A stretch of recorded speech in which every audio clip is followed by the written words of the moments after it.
یہ قدیم زمانے کی بات ہے۔ کسی ملک میں ایک رحم دل بادشاہ حکومت کرتا تھا جو اپنے عدل و انصاف کی وجہ سے بڑا مشہور تھا۔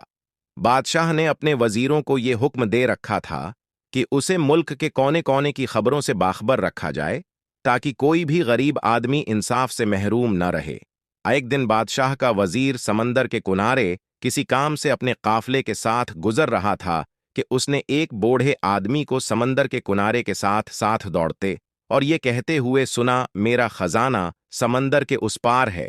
بوڑھا آدمی دوڑتا ہوا کبھی اس طرف آتا اور کبھی دوڑتا ہوا دوسری طرف جاتا۔ وزیر بوڑھے کی یہ بات سن کر بڑا حیران ہوا۔ اس نے سوچا، کیوں نہ اس بوڑھے آدمی کو پکڑ کر اس کے خزانے کا پتہ معلوم کروں۔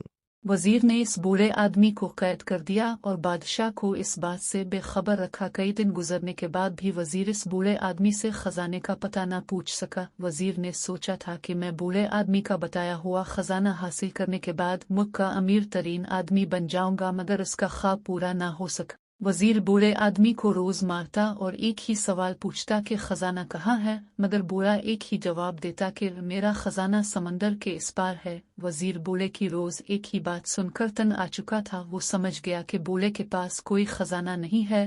اگر کوئی خزانہ ہوتا تو یہ پھٹے پرانے کپڑوں کے ساتھ سمندر کے کنارے زندگی بسر نہ کرتا۔ یہ تو کوئی مجھے پاگل دیوانہ لگتا ہے، کیوں نہ میں اپنے دل کی میل کو صاف کر کے یہ ساری باتیں بادشاہ سلامت کو بتاؤں۔ ہو سکتا ہے یہ بوڑھا آدمی بادشاہ کو ہی خزانے کا پتہ بتا دے، اس کو پاگل سمجھ کر چھوڑ دے۔ وزیر نے یہ سارا معاملہ بادشاہ سلامت کو بتایا۔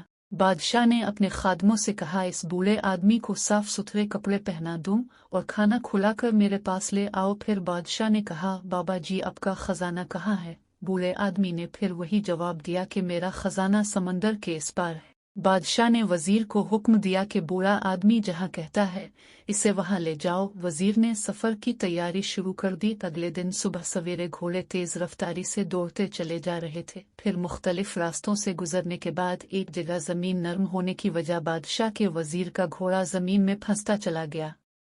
مجبورنہ قافلے کو رات وہی قیام کرنا پڑا۔ پھر اگلی صبح ہوتے ہی وہ اپنی منزل کی طرف چل پڑے۔ سفر کئی دنوں تک جاری رہا۔ جنگلوں سے نکل کر قافلے نے پہاڑوں کا رخ کیا، پھر سمندر پار کیا تو ایک تنگ سی پہاڑی راستے سے گزر کر قافلہ وہاں پہنچا تھا، اس لیے گھوڑوں کو باہر رکنا پڑا۔ پھر بوڑھا آدمی خوشی سے سب کو چھوڑ کر ایک غار کے اندر چلا گیا جہاں اس نے اپنا خزانہ دبایا ہوا تھا۔ غار کے اندر جا کر بوڑھے آدمی نے قافلے والوں کو آواز دی، آ جاؤ میرے ساتھیوں، خزانہ مل گیا ہے۔ جب غار کے اندر آ کر قافلے والوں نے پھٹی پرانی ڈھیر ساری کتابوں کو دیکھا تو وہ حیران ہوئی، کیا اس بوڑھے آدمی کا یہ خزانہ ہے؟ مگر قافلے والے کر بھی کیا سکتے تھے۔ جب وزیر اور اس کے ساتھی پھٹی پرانی کتابیں کو گھوڑوں پر لاد کر بادشاہ کے محل میں پہنچے تو بادشاہ بوڑھے آدمی کی پھٹی پرانی کتابیں دیکھ کر حیران رہ گیا اور دل میں سوچنے لگا کہ کیا بوڑھے آدمی کا خزانہ یہ پھٹی پرانی کتابیں ہی ہیں؟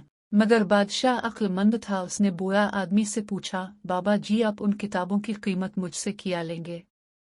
بوڑھے آدمی نے جواب دیا، میں یہ کتابیں کسی قیمت پر نہیں بیچوں گا کیونکہ یہ کتابیں میرے بزرگوں نے اپنے بزرگوں سے لی تھیں۔ بادشاہ بوڑھے آدمی کی بات سن کر بڑا حیران ہوا۔ بادشاہ نے ایک مرتبہ پھر بوڑھے آدمی سے کہا، آپ مجھ سے ان کتابوں کے بدلے میں آدھی بادشاہت لے لیں۔ کیا آپ کو یہ سودی منظور ہے؟ بوڑھے آدمی نے پھر کتابیں دینے سے انکار کر دیا۔ بادشاہ نے بوڑھے آدمی کو ہر طرح سے آزما لیا۔ بوڑھے آدمی نے آخر کار کہا کہ بادشاہ سلامت، اگر آپ مجھے ساری بادشاہت بھی دے دیں تب بھی میں اپنے بزرگوں کی امانت آپ کو نہیں دوں گا۔ بادشاہ بوڑھے کی بات سن کر بے حد خوش ہوا اور کہا کہ علم بہت بڑی دولت ہے۔ بادشاہ نے بوڑھے آدمی کی شاگردی اختیار کر لی اور ایک عالم کا شاگرد کہلوانے میں فخر محسوس کیا۔ بے شک درخت اپنے پھل سے اور انسان اپنے عمل سے پہچانا جاتا ہے۔